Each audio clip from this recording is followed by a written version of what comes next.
हाँ, क्या था?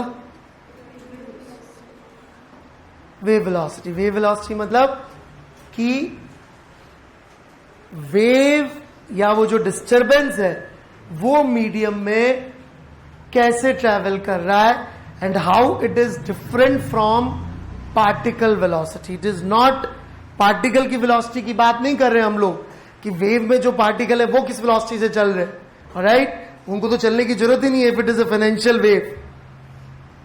कोई लेमन ब्रदर्स चाइना थोड़ी गए थे अपने दूसरों को उनको डुबोने, तो वहीं बैठ के सिर्फ इतना सा बोल देते मैं तुम्हें पैसा नहीं दूंगा, राइट? बस इतना बोलना काफी होता है किसी बड़े आदमी का या किसी बड़े बैंक का पूरे देश की या पूरी दुनिया की वाट लगाने के लिए, राइट? हाँ, लेमन ब्रदर्स वाला केस बहुत जबरदस्त है। आइसलैंड कोई देश है जिसका कोई दूर दूर से रिश्ता नहीं, वो डूब गया, देश खत्म हो गया, मतलब उसका बैंक खत्म हो गए सारे, राइट? ग्रीस अभी तक डिफॉल्ट करता रहता है रोज, राइट? 2008 में उन्होंने कुछ किया, ग्रीस खत्म हो गया।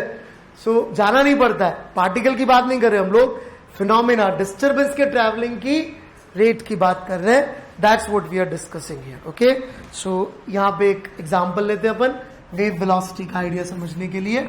मान लीजिए एक ट्रैफिक सिग्नल है और उस पर रेड लाइट हो रही है, ओके? तो यहां पे कारें खड़ी हुई है एक के पीछे एक, और राइट आपने देखा होगा अब तो कोटा में भी ऐसा होने लग गया, राइट? पहले तो मुझे बोलना पड़ता था कि आप किसी बड़े शहर में गए हो तो आपने ऐसा देखा होगा, अभी तो कोटा में भी ऐसा होता है, राइट?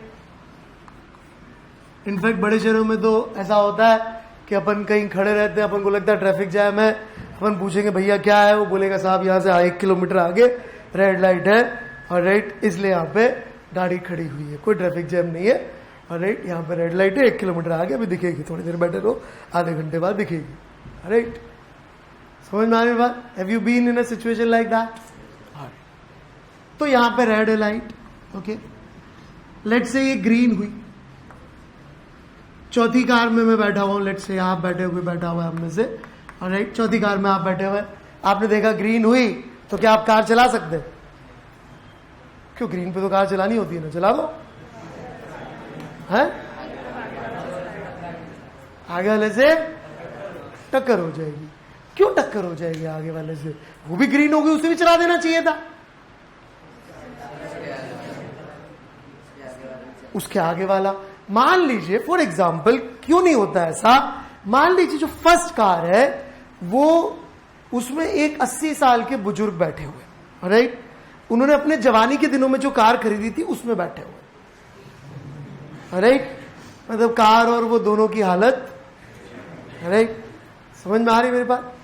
अब 80 साल का बुजुर्ग आदमी है, जब वो 25 साल का था जो उसने कार खरीदी थी उसमें बैठा हुआ है, राइट? 55 साल पुरानी कार है, 80 साल पुराना वो खुद है, लाइट ग्रीन हुई, तो ऐसा तो नहीं है ग्रीन होते ही वो खटाक से कार आगे बढ़ा देगा। क्यों? क्योंकि उस एज में तो पहले याद करना पड़ेगा कि ग्रीन होने पे करना क्या होता है, और राइट? नहीं, ऐसा नहीं होगा, सबके साथ ही होगा। हंस क्या रहे, तुम्हारी भी ऐसी हालत होगी, भगवान करे हम सबकी ऐसी हालत हो, इतना तो जिए कम से कम, राइट? ठीक है, तो इमेजिन आप 80 साल की हैं, राइट? लाइट ग्रीन हुई, अब आपको याद करना पड़ रहा है ग्रीन होने पे करना क्या होता है, राइट? फिर आपको याद है अच्छा कार चलानी होती है, फिर आपको याद करना पड़ेगा कार चलाने का प्रोसेस क्या होता है वापस से स्टार्ट करने का, कि भाई क्लच दबाओ, और अपनी कार भी बड़ी स्पेशल है, अब बहुत धीरे से क्लच जाएगा, बड़ी मुश्किल से गियर लगेगा, फर्स्ट गियर, अब आप भी इतने मजबूत नहीं रहे कि वो गियर इजीली लग जाता है, पुरानी कारों के गियर इजीली नहीं ट्रांसफर होते, राइट? तो वो तो आपको याद है कि कैसे जाना है, मसल मेमोरी आपकी, मसल नहीं है बट मसल मेमोरी बची है, और राइट? तो बड़ी मुश्किल से आपका फर्स्ट गियर लगा और धीरे धीरे आपने क्लच छोड़ा, एक्सीलेटर दबाया, सब प्रोसेस किया। इट में टेक यू वन, मतलब द 80 ईयर का जो 80 साल का बुढ़ा या बुढ़ी है उसको हो सकता है ये सब काम करने में 2 सेकंड लग जाए, राइट? इस 2 सेकंड तक ग्रीन होने को हो गई है, बट सेकंड वाली कार के लिए दिस इज नॉट ग्रीन। इसके लिए तो ग्रीन तब है जब फर्स्ट कार का जो रियर बम्पर है वो आगे बढ़ना शुरू हो, तब फिर से ये वाला बंदा वही प्रोसेस फिर से शुरू करेगा, depending on his age and car. It में टेक हिम 0.1 सेकेंड। यदि मान लीजिए भाई इसके अंदर लुइस हैमिल्टन ही बैठा हुआ है तो 0.1 सेकंड में कर लेगा अपनी फॉर्मूला 1 कार को आगे, राइट। और कोई दूसरा इंसान बैठा हुआ है तो उसको हो सकता है 1 सेकंड लग जाए, 0.5 सेकंड लग जाए, या इसी का बड़ा भाई बैठा हुआ पीछे तो लग गई बात, राइट। समझ में आ रही मेरी बात? बुड्ढे का भी तो बड़ा भाई होता है, इसमें क्या आश्चर्य की बात, अरे समझ में आ रही मेरी बात? तो उसको हो सकता है 2.5 सेकंड लग जाए, नहीं ना मन, अरे तो डिपेंडिंग ऑन, इसको हो सकता है लेट से 1 सेकंड लगा, इसको 1 और सेकंड लगा, तो यहां तक डिस्टरबेंस पहुंचने में 4 सेकंड लग गए, तो हम कह सकते हैं 4th कार तक डिस्टरबेंस पहुंचने में it took 4 seconds. 4th car starts moving, right, and end of, या इसको 0.5 कर लो, इसको 0.5 कर लो, तो 3 हो जाएगा, राइट। तो हम कह सकते हैं कि डिस्टरबेंस 3 कार पर 3 सेकंड, या फिर बेसिकली 1 कार पर सेकंड की रेट से ट्रेवल कर रहा है। डज दिस मीन कि 1 सेकंड में एक कार दूसरी कार की लेंथ के बराबर चल लेती है? नहीं, we are not saying that. All we are saying the disturbance is travelling at this particular rate. This is wave velocity. Disturbance किस रेट से ट्रेवल कर रहा है, not the particles themselves but the disturbance. Lehman Brothers डूबते ही अगले दिन चाय वाले की दुकान बंद नहीं हो गई थी बैंगलोर में, उसको तो बेचारे को पता भी नहीं पड़ा, 1 महीने बाद बंद हुई उसकी दुकान। तो 1 महीने तक तो उसने लोगों को खूब उधार भी बांट दिए। नहीं समझ बात? फुटबॉल वर्ल्ड कप शुरू होते ही अगले दिन ही सबके हेयर स्टाइल चेंज नहीं होते। गांव में तो फुटबॉल वर्ल्ड कप बंद हुए 6 महीना हो जाता है, तब जाके वो हेयर स्टाइल पहुंचती है। All examples of wave.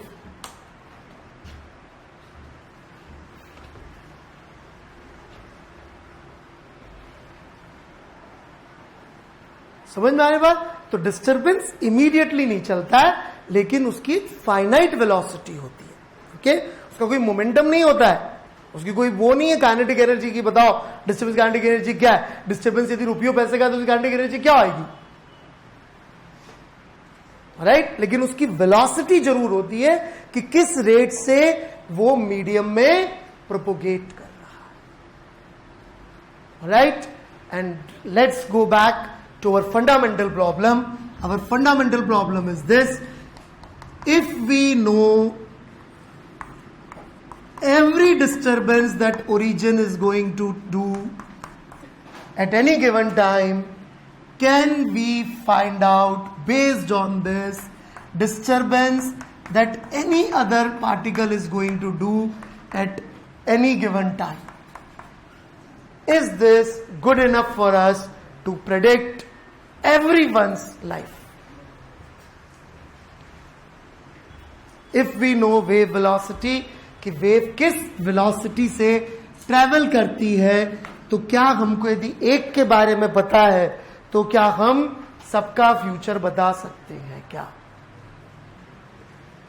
समझ में आ रही बात? तो वी कैन प्रेडिक्ट फ्यूचर। क्यों? बेस्ड ऑन जो लोग पीछे। तो हम, ये हमारी प्रॉब्लम है कि यदि हमको ये पता है कि ये क्या कर रहा है, तो क्या हम आगे वाला किसी भी समय पे क्या कर रहा होगा प्रेडिक्ट कर पाएंगे या नहीं कर पाएंगे? कर पाएंगे। So let's begin. It is like this, try to understand this, may be like this, कि आपके पास में लाइन में पीछे खड़े हुए का, या लेट्स से मेरा, राइट, मैं भी देखा जाए तो आप लोगों से लाइन में पीछे ही हूं। आप जे की तैयारी कर रहे हैं, मैंने भी करी थी 1993 में, 22-23 साल पहले मैं सेलेक्ट भी हुआ था, मैं आईआईटी में पढ़ा भी हूं। So in a sense, right, this is me and maybe this is you, right, and you have this. What does this mean? This means आपके पास मेरी पूरी जिंदगी की वीडियो फिल्म है। This is like having complete biography of origin, की origin किसी भी समय पर क्या कर रहा था, राइट। या मैं नहीं, या और कोई अच्छी रैंक वाला ले लेते, मेरी और ओके रैंक थी, मान लीजिए कोई जिसकी बहुत अच्छी रैंक आई थी, उसका वीडियो आपके पास है, राइट, जो कि अभी मेरी एज का है, मेरे टाइम पे जिसकी 70 रैंक आई थी, लेट से, उसकी हमारे पास में वीडियो है, राइट, कि वो पूरी जिंदगी का वीडियो। और हम ये जानना चाहते हैं कि आज हमको क्या करना चाहिए। क्या हमको आज वो करना चाहिए जो ये बंदा अभी कर रहा है? ये बंदा तो अभी अपने बच्चे को डॉक्टर के पास लेके जा रहा है, तो आप किसी और के बच्चे को डॉक्टर के पास ले जाओ, नहीं समझ लेगा। यू गेटिंग माई पॉइंट और नॉट? राइट? आपको इसका आज का वीडियो नहीं चाहिए। If you want to find out कि आपको आज क्या करना चाहिए, you don't need to find out ये बंदा आज क्या कर रहा है, you need to find out ये 22 साल पहले क्या कर रहा था। Your function today should be something which it's was, जो इसका ही फंक्शन था लेकिन आज नहीं, 22 साल पहले। मेरी बात समझ में आ रही है? नहीं आ रही है? Right? It is like this. यदि मुझे जानना एक्स अभी क्या कर रहा है, तो क्या ये अभी वो कर रहा होगा जो ओरिजिन अभी कर रहा है?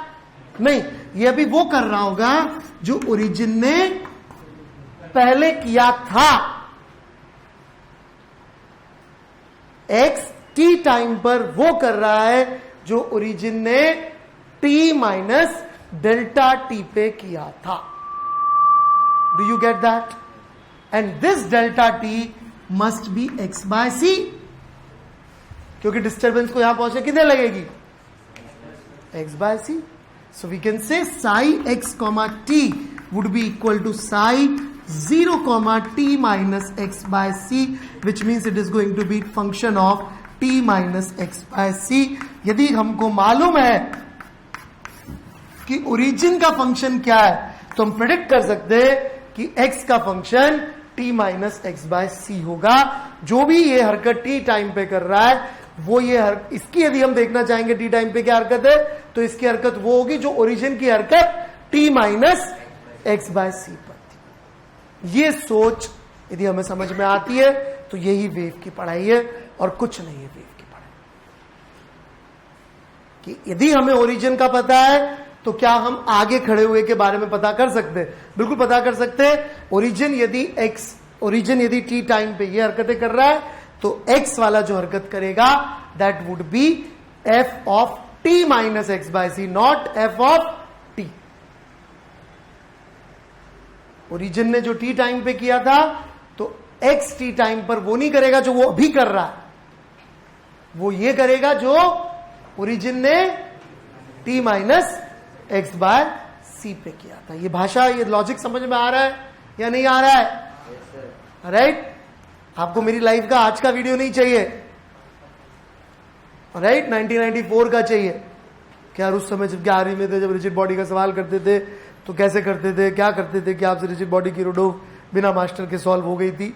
It would be interesting to know that, right? हमारे पास टीचर नहीं होते थे, but we tried and we were able to solve rigid body रोडो, which is great achievement for मेरे लिए तो उस जमाने में।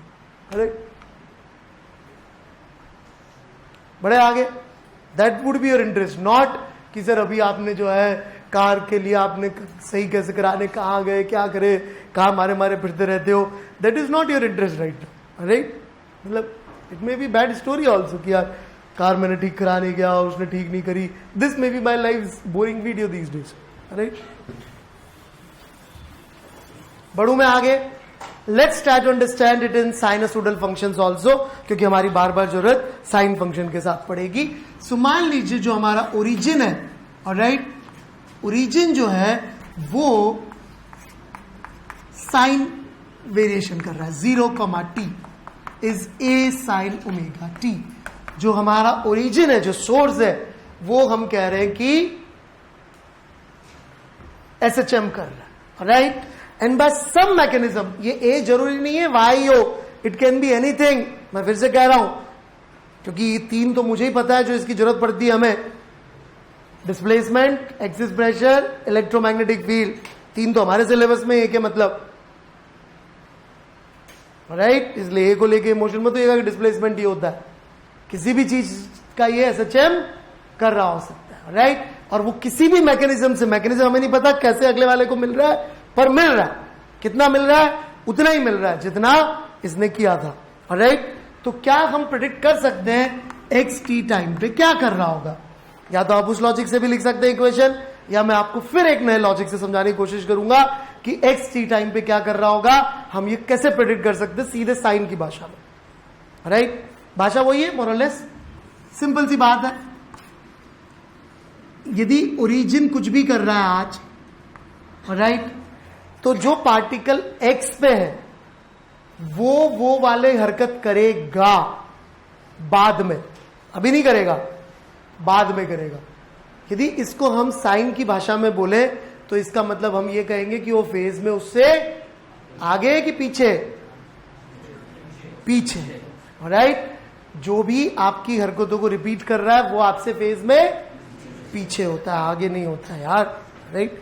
कि ये जो पार्टिकल है एक्स वो ओरिजिन से फेज में पीछे होगा, राइट?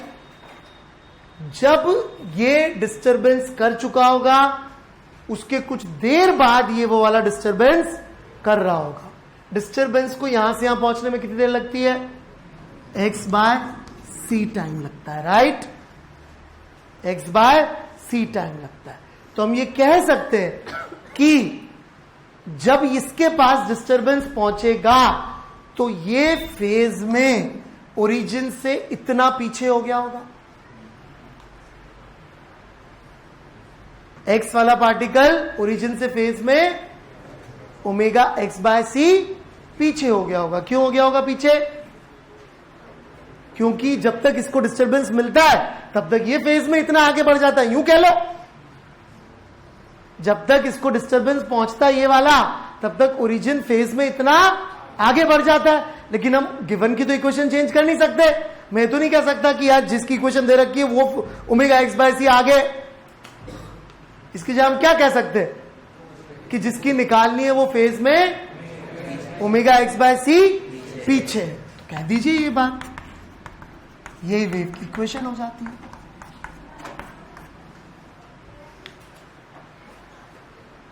या तो ये कह लीजिए ओरिजिन फेज में ओमेगा एक्स बाय सी आगे, लेकिन वो तो गिवन है इक्वेशन, वो गिवन है तो पीछे तो हम क्या कहेंगे? एक्स फेज में इतना पीछे। Got it? कोई डाउट?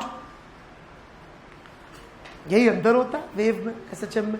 यहां क्या कर रहा है? ये भी एसएचएम कर रहा है, ये भी एसएचएम कर रहा है, सब एसएचएम कर रहे हैं, लेकिन जो जितना ओरिजिन से आगे है वो फेज में उतना पीछे होता चला जाएगा। ये जो हिस्सा है, यदि आपने वेव की इक्वेशन सबने एक बार देखी हुई हो कभी जीवन में, तो दिस पार्ट बेसिकली रिप्रेजेंट्स कि ओरिजिन के मुकाबले आप फेज में कितना पीछे।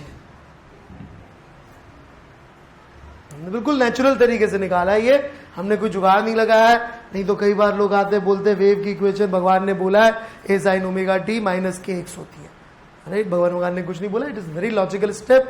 This is the reason I always say कि हमको एसएचएम की इक्वेशन हमेशा ओमेगा टी की सेंस में साइन ओमेगा टी लिखनी चाहिए, ताकि हमको सब कुछ दिखाई दे जाए। आगे एसएचएम में पढ़ाते हुए मैंने कहा था, ताकि आगे वाले पार्टिकल को हम देख सके कि वो फेज में ओमेगा एक्स बाय सी पीछे। वेव इधर से इधर जा रही है, पार्टिकल फेज में पीछे। कोई तकलीफ, कोई डाउट? किसी को समझ में आ रहा हो? समझ में आया वेव की इक्वेशन होती क्या है, राइट? क्या हम इसके बेसिस पे प्रेडिक्ट कर सकते हैं? बिल्कुल प्रेडिक्ट कर सकते हैं। आप बोलेंगे कि एक पर्टिकुलर पार्टिकल, तो जैसे ही हमने एक पर्टिकुलर पार्टिकल बोला तो ये उसका एड्रेस है, कोऑर्डिनेट हो गया उसका। ये पार्टिकल किसी समय पे क्या कर रहा है हम प्रेडिक्ट कर सकते हैं टी की वैल्यू पुट करके। जैसे हम यहां पे ये पुट कर देंगे एक्स की वैल्यू, तो हमको एसएचएम की इक्वेशन मिल जाएगी। जैसे ही हमने इसमें एक्स के लिए पुट करी, हमें एसएचएम की इक्वेशन मिल गई। इस इक्वेशन में किस बात का अंतर है? सिर्फ फेज का। Same amplitude, same frequency, same everything, बस जो एक्स वन पे जो पार्टिकल है वो फेज में इतना पीछे। क्यों पीछे? क्योंकि जब तक डिस्टर्बेंस इस तक पहुंचता है ओरिजिन फेज में आगे हो जाएगा, ऑब्वियसली तो अपना एसएचएम करता ही रहेगा। लेकिन हम गिवन की तो इक्वेशन चेंज नहीं कर सकते। तो ये कहने के बजाय ओरिजिन फेज में आगे हो गया, हमने कह दिया एक्स फेज में इतना पीछे। ये भाषा समझ में आना बहुत जरूरी है। वेव की इक्वेशन रिप्रेजेंट क्या करती है, क्लियर है? बिल्कुल, खासकर साइन की दुनिया में समझ में आना बहुत जरूरी, साइनसोइडल वर्ल्ड में कि ये क्या हो रहा है। क्लियर है? बिल्कुल। बढ़ू मैं आगे? अरे, और आप देख सकते हैं हमारे जो बेसिक अजम्पशंस थे, कम से कम दो तो आप यहां देख सकते हैं। हमने कभी नहीं बात करी कि मैकेनिज्म क्या है डिस्टर्बेंस ट्रांसफर का। वो वेव की पढ़ाई नहीं है. That is not study of wave. How this disturbance is getting transferred, that is not study of wave. और जो भी डिस्टर्बेंस था बिल्कुल वैसा का वैसा ही हमने मान लिया आगे ट्रांसफर हुआ. हमने पूछा भी नहीं है कि ये ए की यूनिट्स और डायमेंशन क्या है. We are not even interested in that. Are we interested in that? Not at all. आप ध्यान दे दो, मैं अभी तक ट्रांसवर्स लॉन्गिट्यूडनल वेव कुछ नहीं पढ़ा है अभी तक. जैसे आप वेव का चैप्टर खोलेंगे सबसे पहले ट्रांसवर्स वेव, लॉन्गिट्यूडनल वेव. मैंने तो बात ही नहीं करी अभी तक क्योंकि हम वेव पढ़ा रहे हैं. बाद में देखेंगे ट्रांसवर्स लॉन्गिट्यूडनल. पहले कॉन्सेप्ट तो समझ में आया. किसी कुछ कहना है यहां तक? पक्का? So let's try to work little bit on the equation of wave, see how much we are able to solve it. Alright? कितना हम इसको कर पाते हैं.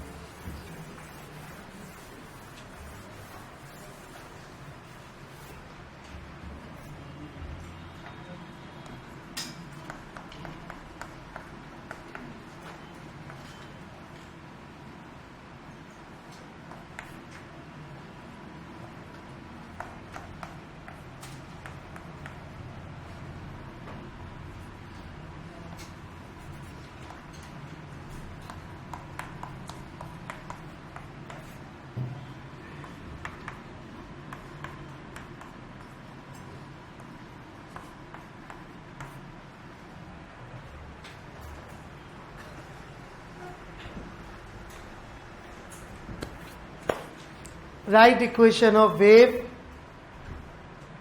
गिवन कि एक पार्टिकल किसी भी टाइम पे ये कर रहा है वेव में, दूसरा पार्टिकल किसी भी समय पे ये कर रहा है. Given this information can you right equation of wave? हाँ, रामानुजन